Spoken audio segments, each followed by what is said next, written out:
Okay. Shri ടി.ഒ. Mohanan.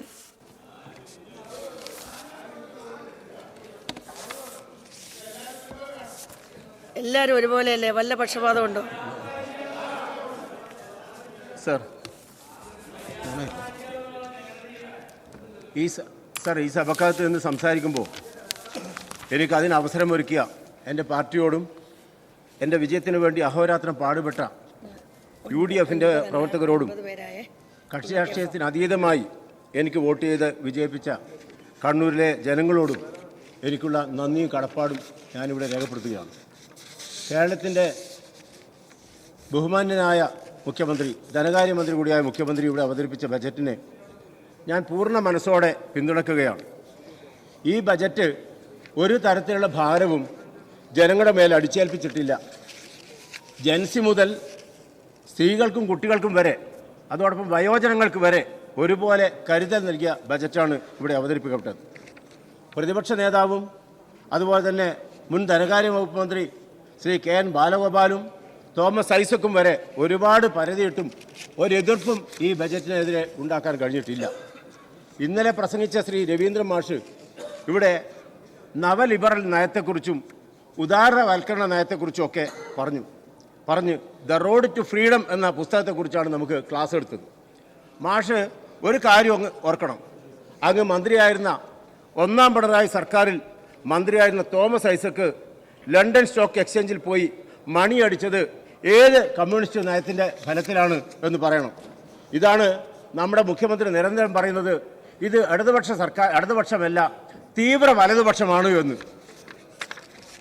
റഷ്യയിൽ മഴ പെയ്താൽ ഇവിടെ കുടപിടിക്കുന്നവരാണ് കമ്മ്യൂണിസ്റ്റുകാർ എന്ന് പണ്ട് ഞങ്ങൾ കേട്ടിട്ടുണ്ട്. എന്നാൽ ഇപ്പോഴും റഷ്യയിലും ചൈനയിലും ക്യൂബയിലുമൊക്കെ മഴ പെയ്യുന്നത് നോക്കി പൊട്ടിപ്പൊളിഞ്ഞ കൊടയുമായി കാത്തിരിക്കുന്നവരിവിടെ ഉണ്ട് എന്ന പ്രഖ്യാപനമാണ് വി ജോയ് നടത്തിയത്. ഇവിടെ ഒരു അംഗം കോൺഗ്രസ് തകർന്നു പോയി എന്ന് പരിതപിക്കുന്നത് കേട്ടു.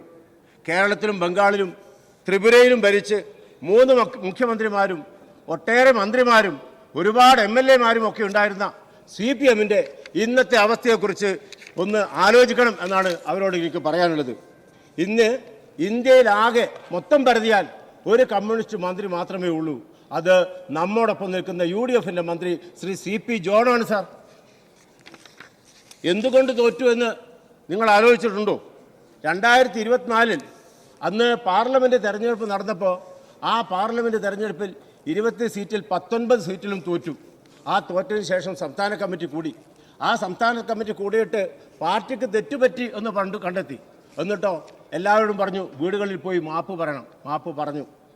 അതിനുശേഷം നടന്ന തദ്ദേശ തെരഞ്ഞെടുപ്പ്, ആ തദ്ദേശ തെരഞ്ഞെടുപ്പിലും പാർട്ടി അവർക്ക് ആവശ്യമുള്ള രൂപത്തിൽ വാർഡുകൾ വെട്ടിമുറിച്ചുണ്ടാക്കിയിട്ട് പോലും പാർട്ടി അമ്പേ പരാജയപ്പെട്ടു. അന്നും പറഞ്ഞു പാർട്ടിക്ക് തെറ്റുപറ്റി, അത് തിരുത്തണം. എന്തിനാണ് വേണ്ടത്? വീടുകളിൽ പോയി മാപ്പ് പറയണം. അന്നും മാപ്പ് പറഞ്ഞു. പക്ഷെ അങ്ങനെ മാപ്പ് പറഞ്ഞിട്ടും ഈ അസംബ്ലി തെരഞ്ഞെടുപ്പിൽ പാർട്ടി മുന്നണി തകർന്നടിഞ്ഞുപോയി. എന്തുകൊണ്ടാണ്? അവിടെ മാപ്പ് പറയാൻ പോയത് സാധാരണ പ്രവർത്തകരാണ്. തെറ്റ് ചെയ്യുന്നവരാരാ? തെറ്റ് ചെയ്യുന്നവർ പാർട്ടി നേതാക്കന്മാരാണ്. അവർ മാപ്പ് പറയാൻ തയ്യാറായിട്ടില്ല. ഇന്നലെ പ്രതിപക്ഷ നേതാവ് ഒരു കുപ്പി വെള്ളമായിട്ടാണ് വന്നത്. ആ വെള്ളമൊക്കെ കാണിച്ചിട്ട് അദ്ദേഹം ഇവിടെ വികാരം കൊണ്ടു. നമ്മൾ ഓർക്കണം, നവകേരള സദസ്സിൽ റോഡിൽ കരിങ്കൊടി കാണിച്ചതിന് കല്യാശ്ശേരി മണ്ഡലത്തിലെ പഴയങ്ങാടിയിൽ യൂത്ത് കോൺഗ്രസിൻ്റെ പ്രവർത്തകന്മാരെ പൂച്ചട്ടി കൊണ്ടും അതുപോലെ തന്നെ ഹെൽമെറ്റ് കൊണ്ടുമൊക്കെയാണ് അടിച്ച് നിലത്തിട്ടത്, പോലീസും DYFക്കാരും ചേർന്നിട്ട്. അതുപോലെ തന്നെ നമ്മുടെ സഭയിലുള്ള തോമസിനെ വളരെ മുഖ്യമന്ത്രിയുടെ ഗൺമാൻ അവർ വലിയ നീളൻ ബടിയുമായിട്ട് അതിക്രൂരമായിട്ട് ആക്രമിച്ചു. ആ കാര്യം ശ്രദ്ധയിൽപ്പെടുത്തിയപ്പോൾ എന്താ പറഞ്ഞത്? അത് രക്ഷാപ്രവർത്തനമാണ് എന്നാണ് വിശേഷിപ്പിച്ചത്. എന്നാൽ ഇവിടെ നമ്മുടെ ആഭ്യന്തരമന്ത്രി രമേശ് ചെന്നിത്തല അങ്ങ് കുപ്പിയുയർത്തി കാണിച്ചപ്പോൾ പറഞ്ഞത് എന്താ? അത് അന്വേഷിക്കാമെന്നാണ്. അത് തന്നെയാണ് സർ മാറ്റം. അതാണ് ഇവിടെയുള്ള മാറ്റം. അല്ലാതെ ഞങ്ങളല്ലാതെ മറ്റാര് എന്ന ദാഷ്ട്യം നിറഞ്ഞ വാക്കുകളല്ല. കടക്ക് പുറത്ത് മാറി നിൽക്കുക, അങ്ങോട്ട് വീട്ടിൽ പോയി ചോദിച്ചാൽ മതി എന്നൊക്കെ കേട്ടുമെടുത്തപ്പോഴാണ് സാഹിത്യ അക്കാദമിയുടെ പ്രസിഡന്റായിരുന്ന സച്ചിദാനന്ദനെ പോലുള്ള ഇടത് സാംസ്കാരിക നായകന്മാർ പോലും നാടിൻ്റെ രക്ഷയ്ക്ക് ഇടത് ദുർഭരണം അവസാനിക്കണം എന്ന് പറഞ്ഞത്. നിങ്ങളുടെ ഭരണത്തെ വെറുത്ത പാർട്ടി സഖാക്കന്മാർ പോലും ഞങ്ങൾക്കാണ് വോട്ട് ചെയ്തത്. അവർക്ക് പ്രതികരിക്കാൻ പോലും ഒരു സ്വാതന്ത്ര്യമുണ്ടായിരുന്നില്ല. പലരും പ്രതിഷേധിച്ചത് എങ്ങനെയാണ്? ആ പ്രതിഷേധിച്ചത് അറബിക്കഥയിലെ സിനിമയിൽ ശ്രീനിവാസൻ അവതരിപ്പിച്ച ക്യൂബ മുകുന്ദൻ അദ്ദേഹം ബാത്റൂമിൽ പോയി കതകടച്ചിട്ട് പ്രതിഷേധിക്കുന്നത് കണ്ടിട്ടുണ്ട്. അതുപോലെയാണ് ഇവിടുത്തെ പല സഖാക്കന്മാരും നാട്ടിൽ പ്രതിഷേധിക്കുന്നത്. അവർക്ക് സ്വാതന്ത്ര്യമുണ്ടായില്ല. ഇപ്പോഴവർക്ക് ഉണ്ട്. പാർട്ടിയിൽ പറഞ്ഞു എന്താ എല്ലാം തുറന്നു പറയണം. ഇപ്പൊ തുറന്നു പറഞ്ഞുകൊണ്ടിരിക്കുന്നു. ആ തുറന്നു പറയുന്നത് എങ്ങനെയാണ് എന്ന് നമ്മളിപ്പോൾ മാധ്യമങ്ങളിൽ കാണുന്നു. അതാണ് പാർട്ടിക്ക് വന്നിരിക്കുന്ന അവസ്ഥ. മാറ്റമുണ്ടാക്കുന്നുണ്ടോ? ഏതായാലും ഇന്ദിരാ ഗ്യാരണ്ടിയിലൂടെ ബസ് യാത്ര സൗജന്യമാക്കി. അതിൻ്റെ നേട്ടമാർക്ക സ്ത്രീകൾക്ക് മാത്രമാണോ? എല്ലാ കുടുംബങ്ങൾക്കും അതിന് നേട്ടമുണ്ട്. UDF അധികാരം ഏറ്റെടുക്കുന്നതിന് മുമ്പ് ഇത് നടപ്പാക്കിയിട്ടില്ല എന്ന് പറഞ്ഞുകൊണ്ട് BJP മഹിളകൾ സമരം ചെയ്തു. ആ സമരം ചെയ്യുന്ന ആളുകളോട് ചോദിക്കട്ടെ, ഒരു സർക്കാർ ഏറ്റെടുത്താൽ മാത്രമേ ചുമതല ഏറ്റെടുത്താൽ മാത്രമേ ഇത് നടപ്പാക്കാൻ കഴിയൂ എന്നുള്ള പ്രാഥമിക വിവരം പോലും ഇല്ലാതെയാണോ നിങ്ങൾ സമരത്തിനിറങ്ങുന്നത്? നമ്മൾ ആലോചിച്ചാൽ മതി. 2014 തെരഞ്ഞെടുപ്പ് നടക്കുമ്പോൾ ഇന്ത്യയിലെ ജനങ്ങൾക്ക് എല്ലാവർക്കും അക്കൗണ്ടിലൂടെ 15 ലക്ഷം രൂപ തരും എന്ന് പറഞ്ഞിട്ട് കൊല്ലം 12 കഴിഞ്ഞല്ലോ. ആർക്കെങ്കിലും കിട്ടിയോ? ഏതായാലും നമുക്കൊരു കാര്യത്തിൽ സമാധാനിക്കാം.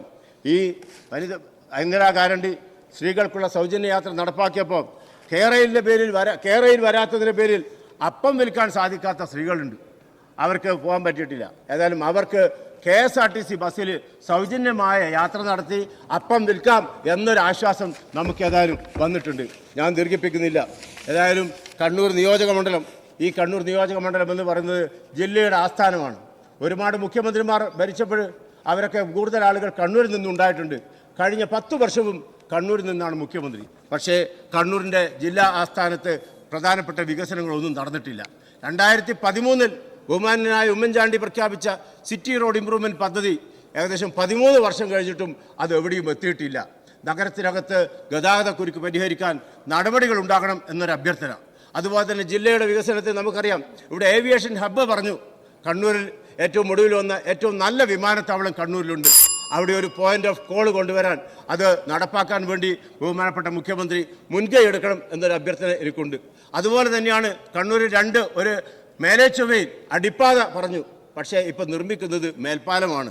ആ മേൽപ്പാലം നിർമ്മിക്കുമ്പോൾ അത് അശാസ്ത്രീയമാണ് എന്നത് കാരണം മാത്രമല്ല, 1 ഏക്കർ 21.5 സെൻറ്റ് സ്ഥലം ഏറ്റെടുക്കേണ്ട സ്ഥലത്ത് കേവലം 57 സെൻറ്റ് സ്ഥലം മാത്രം ഏറ്റെടുത്തിട്ടാണ് നിർമ്മാണം ആരംഭിച്ചിട്ടുള്ളത്. ആ നിർമ്മാണം പാതി വഴി നിൽക്കും. അതിൻ്റെ നടപടികൾ ആരംഭിച്ചിട്ടില്ല. അതുപോലെ തന്നെയാണ് ഏറ്റവും പ്രധാനപ്പെട്ട പ്രശ്നം കണ്ണൂർ തലശ്ശേരി ബൈപ്പാസ്. കണ്ണൂർ തലശ്ശേരി റോഡ്, ആ റോഡിൽ നിർമ്മാണം നടക്കുന്ന NH66 അതിനിടയിലൂടെ നടാൽ ഗേറ്റ് കഴിഞ്ഞാൽ തിരിച്ച് തലശ്ശേരിയിലേക്ക് പോകാൻ വീണ്ടും ചാല ജംഗ്ഷനിൽ 3.5 കിലോമീറ്റർ വന്ന് തിരിച്ച് മറുവശത്തൂടെ 3.5 കിലോമീറ്റർ ഓടണം. 7 കിലോമീറ്റർ അധികം ഓടിയാൽ മാത്രമാണ് തലശ്ശേരിയിലേക്ക് പോകാൻ കഴിയുക. അവിടെ ഒരു അണ്ടർപാസ് നിർമ്മിക്കാനുള്ള നടപടി കൂടി ഉണ്ടാകണം. അങ്ങനെ തുടർന്ന് കണ്ണൂരിലെ ഗതാഗതക്കുരുക്കും യാത്രാ പ്രശ്നമൊക്കെ പരിഹരിക്കാൻ ആവശ്യമായ ഇടപെടൽ കൂടി നടത്തണം എന്ന അഭ്യർത്ഥന. അതുപോലെ തന്നെ വിമാനത്താവളത്തിലേക്ക് പോകാനുള്ള റോഡിൻ്റെ പ്രശ്നവും വളരെ വലിയ പ്രശ്നമാണ്. ഒരു പക്ഷേ വളരെ ദൂരത്ത് നിന്ന് 2 മണിക്കൂർ കൊണ്ടും 3 മണിക്കൂർ കൊണ്ടൊക്കെ വിമാനത്തിൽ അവിടെ എത്തുന്ന ആളുകൾക്ക് തിരിച്ച് നാട്ടിലെത്താൻ കുറച്ച് കിലോമീറ്റർ സഞ്ചരിക്കാൻ അതിനേക്കാൾ കൂടുതൽ സമയം എടുക്കേണ്ടി വരുന്നൊരു സാഹചര്യമുണ്ട്. അതുകൊണ്ട് ഇത്തരം കാര്യത്തിലൊക്കെ തന്നെ പ്രധാനപ്പെട്ട പ്രശ്നങ്ങളിൽ ഇടപെടാൻ മനസ്സുണ്ടാകണം എന്ന് മാത്രം പറഞ്ഞുകൊണ്ട് ഒരിക്കൽ കൂടി ഏറ്റവും ദിശാബോധമുള്ള ഈ ബജറ്റ് ഒരു സാധാരണഗതിയിൽ അസുഖം ബാധിച്ച ഒരാളിന് ഏറ്റവും നല്ല ചികിത്സ കൊടുക്കണം. ഇവിടെ കേരളത്തിന്റെ സാമ്പത്തിക രംഗം നമുക്കറിയാം. എല്ലാം പറഞ്ഞത് എല്ലാ പ്രശ്നവും പരിഹരിച്ച് എല്ലാ ചികിത്സയും എല്ലാ പരിശോധനയും നടത്തി ആവശ്യമായ നിർദ്ദേശങ്ങളോടെ ഇതിനെ ഉയർത്തി നിർത്താൻ പറ്റുന്ന ഭാഗത്തുള്ള ഒരു ബഡ്ജറ്റ് അവതരിപ്പിച്ച കേരളത്തിൻ്റെ ധനകാര്യ വകുപ്പ് മന്ത്രി കൂടിയായിട്ടുള്ള കേരളത്തിൻ്റെ മുഖ്യമന്ത്രിയെ സർവാത്മന അഭിനന്ദിച്ചുകൊണ്ട് ഈ ബജറ്റിന് എല്ലാവിധ പിന്തുണയും അർപ്പിക്കുന്നു. നിർത്തുന്നു.